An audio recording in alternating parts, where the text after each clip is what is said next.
هل تبحثين عن شكل أنثوي وقوام جذاب؟ أكيد إجابتك هي نعم. في فيديو اليوم سنقدم لك سر النساء الإفريقيات. تابعينا. بذور الأكيبي والمعروفة بأسماء مختلفة مثل جينسينغ، بذرة شقراء موطنها الغابات المطيرة الإفريقية بشكل رئيسي. هذه البذرة تحظى بتقدير متزايد في أوروبا بسبب مزاياها المتعددة للصحة والجسم. فوائد بذور الأكيبي: تتمتع بذور الأكيبي بفوائد تمتد عبر العديد من مجالات الحياة. يتم استخدامها من قبل المعالجين التقليديين لعلاج العديد من الأمراض، من قبل الزوجات والأمهات والطهاة لأغراض الطهي، من قبل الأخصائي التجميل لتعزيز الجلد والأرداف والصدر لدى الأنثى.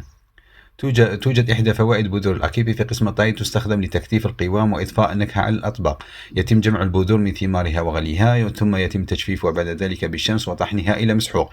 يمكن إضافته إلى الحساء على شكل توابل أو خفقه ليصبح معجونا، وإضافته إلى الحساء كمكثف.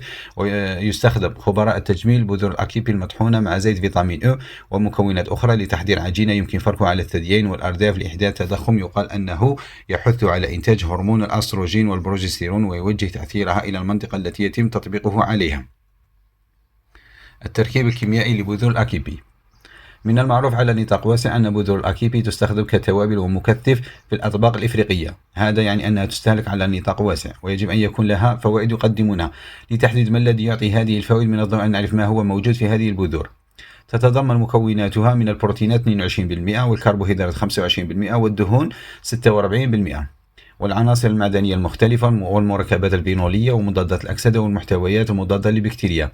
وتحتوي على كمية محترمة من الأحماض الأمينية الأساسية والأحماض الدهنية المتعددة غير المشبعة، خاصة حمض اللينوليك. كما أنه يحتوي على كمية محترمة من الصابونين والعفص والقلويدات والفلافونويدات، وهي مواد كيميائية نباتية معروفة بامتلاكها خصائص مضادة للجراثيم ومضادة للالتهابات ومضادة للسرطان. الفوائد الطبية لبذور الأكيبي: يزيد من خصوبة المرأة. تعمل بذور الأكيبي على زيادة إنتاج هرمون الأستروجين والبروجستيرون في جسم الأنثى، وبالتالي زيادة معدل الخصوبة لدى الإناث. اللائي استخدمنا البذور الأكيبي لعلاج الخصوبة، فمن المنطق أنه لزيادة فرصك في الحمل يجب عليك تناول مزيد من بذور الأكيبي. يعالج السعال والبرد. إن مستوى تركيز الصابونين في البذور التي نركز عليه هو المسؤول عن قدرتها على علاج السعال والربو. يوقف الإسهال. يعالج فقر الدم.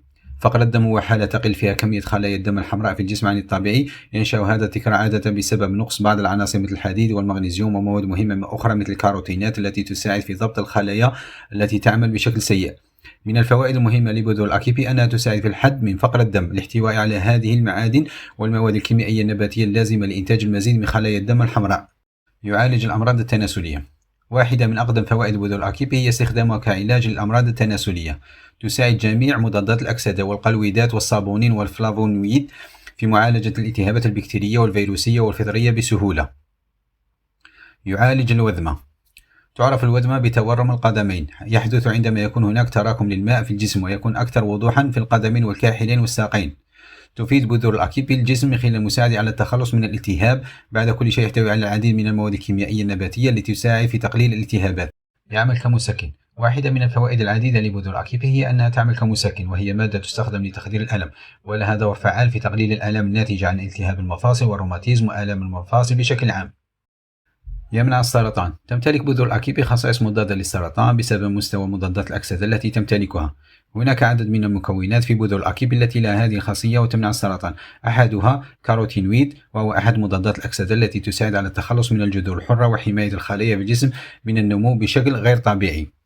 طريقة استخدام بذور الأكيبي لتكبير الصدر والأرداف: اطحني بذور الأكيبي واحصل على عجينة بقليل من الماء، ونضيف بياض بيضاء أو العسل، ومن ثم تعجن من جديد. توضع العجينة على المنطقة المراد تكبيرها كالمؤخرة أو الصدر على شكل قناع، وتترك لمدة ساعة كاملة. رطي بثدييك بقليل من زبدة الكاكاو أو الشيا وزيت الحلبة الممزوجين معا، ووزعها على الثدي كل صباح. يجب القيام به على الأقل مرتين في الأسبوع.